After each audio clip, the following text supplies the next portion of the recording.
Ano ang pinaka natutunan ninyo habang ginagawa ninyo ang Totoy Bato?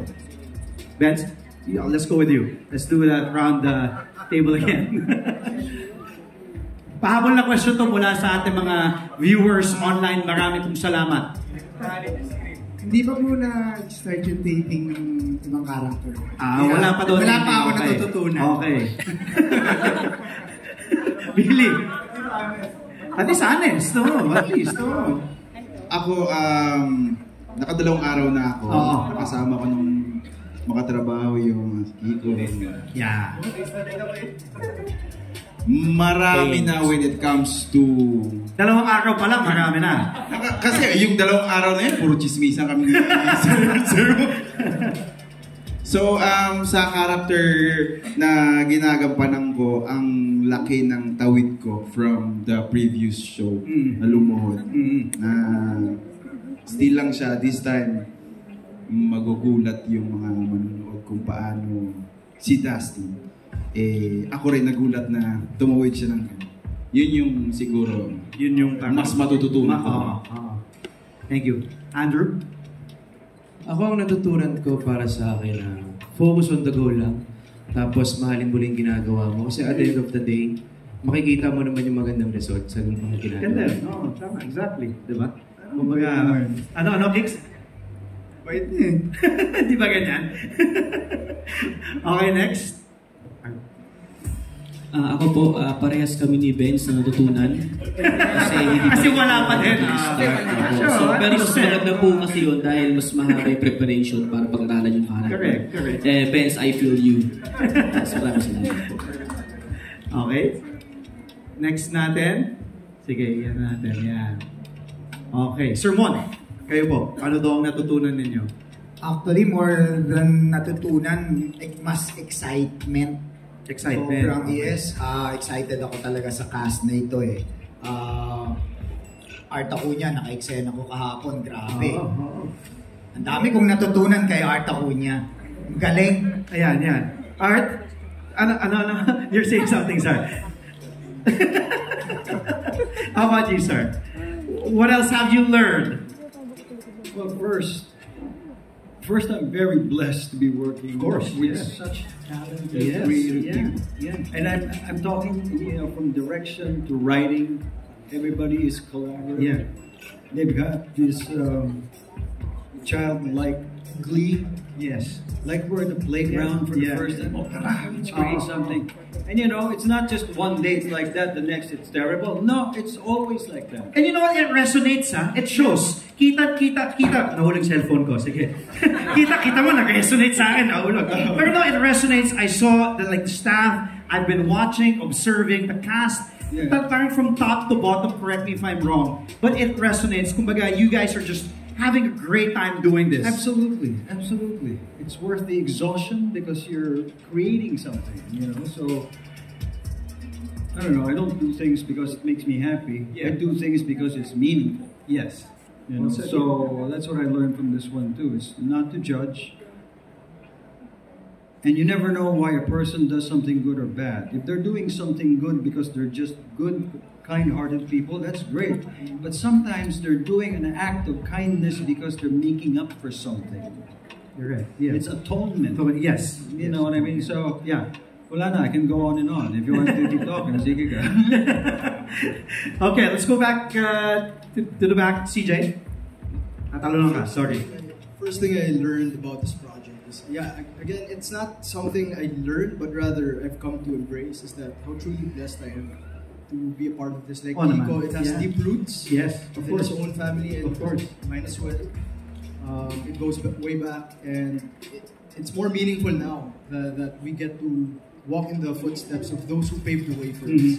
And one thing is for certain, kasi although we're portraying fake people here amongst us, but the truth is, I've come to know each and every one of them, and they are all too wonderful, really, in real life. So, in conclusion, I think justice will be served. Yeah, gandang justice will be served ang hulang banat mo. Ivan, sir? Yeah. Well, I was actually able to learn because nakapag-isang araw na taping ako kahapon. So, there na. Yes. So yesterday was your first day? Yeah. Okay.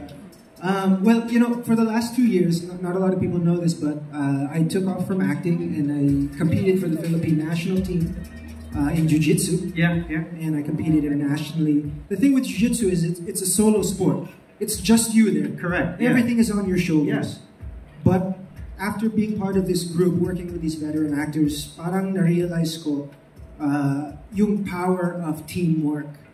And it just makes you want to do your part so much better. And it's just so fun to be part of something so much bigger than yourself. So, I'm very happy. I like that. I like, yeah, you're right. Because Jiu-Jitsu, it's just you and your opponent. Here, you're working with a team, and a stellar team, by the way, that you have, and working well with your teammates. And as they say, kumbaga, yung weakest link is only as good as the strongest link, diba? So, and everyone's working all together to be the strongest link dito sa Totoy Bato. Ms. Yula, I will go to you. Hello. Ang notice ko sa production, sa buong grupo, sa buong team, you can be serious, na ginagawa mong seryoso ng isang bagay, but at the same time, chill. Walang pressure. Okay. Yun yung na-observe ko with everybody. And sobrang na-appreciate ko yun. It makes my work really easy. Yes, oo. Ano pa ba? Ayun nga, sobrang chill and sobrang babait ng mga tao. And yun lang masasabi ko talaga, super chill. Ito yata yung project na pinaka-chill. Walang sumisigaw. Pero seryoso. Focused lahat. Yes. Pero importante na chill and everybody's enjoying their work. I think you just described not just how the cast is, but you perfectly describe how the director is. Kasi doon mag-start yun eh. Kung paano si Direk Albert, di ba, yung professional, locked and loaded, pag naka-zone in, pero chill. Yes. You made the perfect balance. And welcome din nila if we have inputs, ganyan.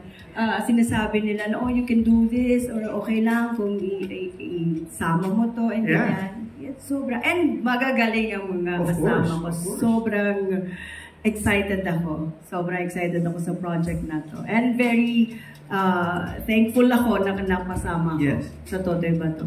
Totoy Bato? Totoy Bato? And Miss Yula, excited na po kami. Gusto ko lang po, direct, eto, kasi nandito na yung mga ibang director natin. Kita nyo naman kung gano'n sila ka-chill din. Kita nyo. Parang relax lang, chill lang. Ito. Ayan. Mga bubudo na Totoy Bato yan. Chill lang, pero pagdating sa trabaho, zone and locked and loaded. Sir Nonny, let's go to you. Sir. Ako, ano bang natutunan ko? Masabi ko na lang yung nakapapansin ko is that maraming moments na pwede kang magbigay ng inputs or subukan ng mga bagay, kahit sa costume, gano'n. Pag ayaw, di ayaw. Hindi pwede. Pero, sabi nga ni Yula, chill siya, light ang feeling, pero at the same time, yung pinakamaganda is mataas yung respect ng bawat area or department sa isa't isa. So malaking bagay yun. Malaking bagay yun. So mas napapabilis ang proseso. It's not an easy road, no? Kasi nga parang medyo heavy schedule kami. So it contributes a lot yung you're under pressure pero walang sigawan. Yes. I like that. I like, tama, yung respeto. And I think, again, as I said earlier, it resonates with the cast, yung working with each other, enjoying working with each other, sincerely. And kita mo yung respeto sa isa't isa. Diba? Even with, diba? Kanina kausap ko nga sila eh. Na parang yung, grabe, sabi ko, what this, the cast and the staff have put into this particular project. Okay, Bea, I'll go to you naman. If there's anything na natutunan mo so far. Patience is a virtue. Kasi po may mga bagay na it really takes time, di ba? Talagang pinaprepare, pinaghahandaan, na hindi siya parang mabilisan lang kasi talagang pinapaganda mo at pinaghahandaan mo. At saka teamwork makes the dream work. Lalo na, syempre, Hindi lang po yung cast, hindi lang yung mga artista. Syempre, yung production team, sila Miss Luber, sila Sir Jerome, even the directors, Direk Ambo, Direk Zairo, Direk Albert. Talagang yung teamwork, kailangan nandun po talaga para para mag-work yung dream. Nakadalawang quotes sila mula kay Miss Bea Binene. Teamwork makes the dream work and patience is a virtue. Magagamit na yan agad-agad. Miss Cindy? Ayun, dahil kakasimula nga lang. Actually, more on na-realize. Okay, yes. Ano yung na-realize? Ano ito si Sir Lawrence tabi mo? Ang bigat ng mga kasama. Grabe. Alam mo yung parang nakakatuwa, nakaka-inspire, na-fuel ka because of that inspiration na syempre kung nandito sila, hindi naman pwede nandito ka lang. Kailangan sabayan mo. Imagine, Mon Confiado, Miss Hula Valdez, Sir Art, Noy. I mean, imagine mo makaka-excite mo sila, di ba? Nakaka-excite pero nakakatakot. Pero sabi ko nga, syempre gagawa ng paraan para mag-level sa kanila. So, ngayon pa lang, alam mo, i-ready mo talaga yung sarili mo. So, more on, yun nga, na-realize ko na, dapat galingan mo. So, feeling ko, madami akong matututunan. Kasi simula pa lang, pero excited ako matuto sa kanila. Yun talaga yun. Si Art nagbibigay din ng acting. Yes! Opo. Saka sobrang mabait po talaga nila, small talks pa lang. Magiging komportable ka talaga sa kanila. Yun yung maganda. Hindi gusto kang sabihin, sir. Binabanatan ka nun sa kabila. Ito ka pa red horse sa akin. Kita niyo. Kakabunyagan na tayo dito. Okay, Kiko, let's end with you, of course, before we proceed with more questions from our friends from the media and the press. But you, Kiko, of course, I'm sure you've learned a lot from Lumot Ka sa Lupa, but eto, doing this, etong napaka-great project, Totoy Bato. Ang natutunan ko ngayon, well, feeling ko it's more of a realization. Kasi, feeling ko pag nandito yung lola ko, sasabihin niya sa akin, ito na yun, boy. Galingan mo na. Ganun na kasi. Panahon na lumangoy kasama yung mga pinakamagaling na pating. Galingan mo. So ito na yun. At yun na yun. Yun na yung... I mean, Hula Valdez. Oh my God. Pag nabuhay ka lang ng panahon ko. All jokes aside. Yes. I'm sure that's going to be a headline. Yeah, magagamit nyo agad yan from Kiko Estrada.